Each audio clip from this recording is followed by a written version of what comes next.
But the evidence doesn't stop with their newfound legal autonomy or their internal economic campaigns. The most compelling, tangible proof is screaming at us from the heart of the global financial architecture itself, from the very institutions that have held Iraq's hand for decades and are now subtly, but unmistakably, letting go. Let's talk about the International Monetary Fund and the World Bank, the very entities that have been the gatekeepers of Iraq's economic progress. For years, their reports on Iraq were filled with cautious language, emphasizing structural reforms, fiscal discipline, and anti-corruption measures as prerequisites for any meaningful financial normalization. But if you read their most recent assessments, the tone has undergone a seismic shift. The language is no longer about what Iraq must do. It's about what Iraq has achieved. The latest IMF article, IV Consultation, a dry-sounding document that is in fact a treasure trove of financial intelligence, explicitly praises Iraq for its significant progress in strengthening economic stability and its notable advances in financial sector reforms. This is not a participation trophy. This is a final report card before graduation. The IMF does not issue such public commendations lightly. When they state that Iraq's authorities have made important strides in implementing their economic reform agenda, they are essentially giving the international banking community a green light, signaling that the country is now a credible and stable partner for a revalued currency. This is the global seal of approval that major institutional investors and foreign central banks have been waiting for. They will not pour billions into a country's development projects or hold its currency in reserve if the IMF still has red flags waving. Those red flags are now being lowered. Simultaneously, observe the behavior of Iraq's neighbors and major global powers, particularly in the Gulf Cooperation Council. There are active, high-level discussions happening right now about the potential for the Iraqi dinar to be included, even in a limited capacity initially, in regional currency pegs and clearing mechanisms. This is a game changer that most Western investors are completely unaware of. The economic integration of Iraq into a broader Middle Eastern economic bloc, one that is actively seeking to reduce its own dependency on the US dollar, provides a massive natural demand base for a strong Iraqi dinar. These nations have a vested interest in a stable, prosperous Iraq, and a key component of that stability is a currency that can facilitate seamless trade and investment without the constant friction and risk of a volatile exchange rate. They are not having these discussions based on a hope or a prayer. They are having them based on confidential briefings and economic data that points to an imminent reality. Furthermore, the digital footprint doesn't lie. The Central Bank of Iraq's own digital payment platforms and the rapid modernization of its banking sector are not projects designed for a currency that will remain at 1310 to the dollar. They are building a financial highway for a currency that is meant to travel the world, a system capable of handling the volume and velocity of transactions that a high-value, internationally traded currency demands. They are investing hundreds of millions in this digital infrastructure precisely because they know the tidal wave of international commerce is coming. They are preparing the pipes to handle the flow. So when you step back and look at this entire mosaic, the legal emancipation from Chapter VII, the aggressive internal monetary policy, the glowing IMF report cards, and the regional economic integration talks, you no longer see a collection of unrelated news stories.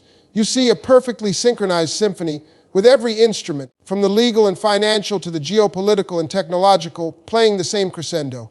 The conductor has raised the baton, and the first notes of a new financial era for Iraq, and for you as an investor, are already echoing through the halls of global power.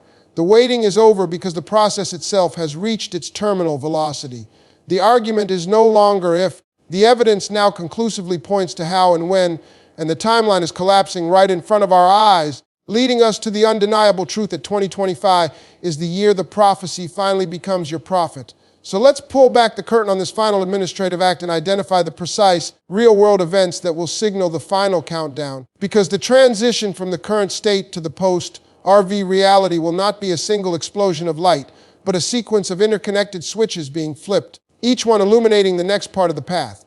The first and most immediate signal you will likely witness, perhaps even before the official rate change, is a sudden and coordinated shift in the rhetoric from key Iraqi government officials. The Prime Minister, the Finance Minister, and the Governor of the Central Bank of Iraq will begin to use a new, unified vocabulary in their public addresses. Listen carefully for specific phrases like the culmination of our monetary reform project, or the launch of our new, strong currency, or the beginning of a new era of financial sovereignty for the Iraqi people. These are not just patriotic slogans, they are pre-approved, deliberate code words designed to prepare the domestic population and alert the international community without causing premature panic or a speculative run on the currency. This coordinated messaging is a critical component of the psychological preparation for the event. Following this, the next tangible event will be a technical, yet monumental, announcement from the Central Bank of Iraq regarding the mandatory turn in period for the large denomination notes, the $25 dinar notes you currently hold. They will announce a specific, finite window, likely 60 to 90 days, during which the old notes must be exchanged for the new, lower denomination notes at the new, revalued rate. This announcement is the official starter's pistol. It marks the definitive end of the old monetary system and the active beginning of the new one. Do not fear this announcement. It is the moment you have been waiting for. It will come with clear instructions, and the process will be managed through the banking system. Concurrently, and this is absolutely critical, you must monitor the website of the International Monetary Fund for a change in the SDR, special drawing right basket. The Iraqi Dinar's inclusion in the SDR basket has been a long-stated goal, and a sudden update to the IMF's official publications reflecting a new, much higher value for the dinar is the equivalent of the United Nations recognizing a new government. It is the formal, global legitimization of the new exchange rate. This update is the trigger that will automatically cascade through every central bank, every Forex trading platform, and every international bank on the planet. It is the master key that unlocks the global system. The sequence will be methodical. First, the Iraqi officials prime the public with their new language. Second, the CBI announces the physical exchange process. And third, the IMF updates the SDR rate, causing a global reset of the electronic value. This entire sequence will be executed over a very short period, likely within the same week, and it will be deliberately timed to coincide with a long weekend in the global banking system, such as a Friday in the Middle East and a Saturday, Sunday in the West, to minimize disruption to live markets and allow the worldwide IT systems to be updated seamlessly. During this blackout period, the digital infrastructure of global finance will be reprogrammed. The Forex markets will be frozen for the dinar, and when they reopen, the new rate will be live and tradable. Your banking app, your currency converter, the screens at the airport exchange kiosks, they will all display a new number. This is not a speculative theory. This is a logistical blueprint based on how global financial systems manage monumental paradigm shifts. The silence from the top during this period is not a reason for doubt. It is a confirmation of the immense, coordinated effort happening behind the scenes. Every hour of radio silence from Baghdad and Washington in the days leading up to this will be an hour filled with frantic, confidential communications between central banks, ensuring a smooth transition. The plan is not sit on a shelf, it is active, it is live, and its activation sequence is now being monitored by every major financial institution in the world, all of whom are poised to execute their own protocols the moment the final, irrevocable signal is given. But navigating the initial financial tsunami is only the first, and in many ways the simplest, part of the journey. The true test, the one that will define your legacy for 100 years, begins the moment the initial liquidity is secured and the reality of your new position in the world solidifies. This is the critical pivot from being a recipient of wealth to becoming a steward of a legacy, and this transition is where many who experience sudden wealth falter, not due to a lack of funds, but due to a lack of a philosophical and strategic framework for what comes next. The first and most profound shift must occur within your own mind. You must immediately divorce your sense of self-worth from your net worth. The number in your bank account is now a tool, a resource for building and creating, but it is not a scorecard for your life's value. The sudden influx of capital will attract every conceivable type of attention, from long-lost relatives and charismatic charlatans to sophisticated financial engineers with complex, opaque products. Your greatest shield will be a grounded, unshakable understanding of who you were before this event and who you now intend to become. This is not about suppressing ambition, it is about channeling it with purpose. The next layer of your strategy must involve the deliberate and systematic construction of a family office structure, even if it's just in principle initially. This means moving beyond a simple bank account and a financial advisor to creating a dedicated, private ecosystem to manage your wealth. This structure should have multiple clearly defined pillars. A liquidity pillar for immediate safety and opportunity, held in secure, federally insured institutions. A growth pillar for long-term generational wealth, managed by vetted, only advisors who focus on conservative, diversified assets. A legacy pillar involving trusts and legal structures to protect your assets from unforeseen liabilities and to ensure your wealth passes to your heirs according to your precise wishes, not the default laws of the state. And finally, an impact pillar dedicated to the philanthropic causes that resonate with your core values. This is not merely financial planning. It is the architectural blueprint for a multi-generational dynasty.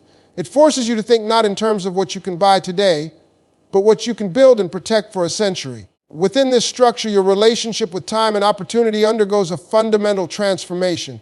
You are no longer chasing opportunities, you are evaluating them from a position of absolute power. The luxury you have been granted is the luxury of time and the power of no. You can now walk away from any deal that feels rushed, pressured, or misaligned with your goals.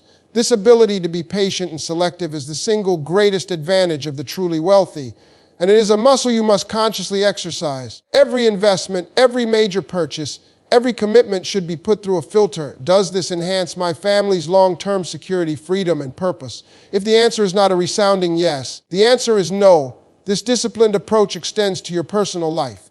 The temptation to make grand, public gestures will be immense, but true. Lasting security and peace are found in quiet strength, not loud displays. The most successful individuals who navigate this transition understand that their greatest asset is now their anonymity and their freedom from the expectations of others. They use their resources to buy freedom, freedom from worry, freedom from deadlines, freedom to spend their time exactly as they choose with the people they love most. They don't build monuments for public admiration. They build sanctuaries for private fulfillment. This journey with the dinar was never just about a currency trade. It was about purchasing a blank slate for the rest of your life. The ink that writes on that slate is your character, your vision, and your decisions in the days and weeks that follow the event. The money is the potential energy. You must now provide the direction and the wisdom to convert it into a kinetic force for good, for growth, and for generational stability. The world is about to hand you the keys to a new life. Your mission is to already have the map for where you're going to drive it. A map not drawn by greed or fear, but by deliberate, purposeful, and enlightened design.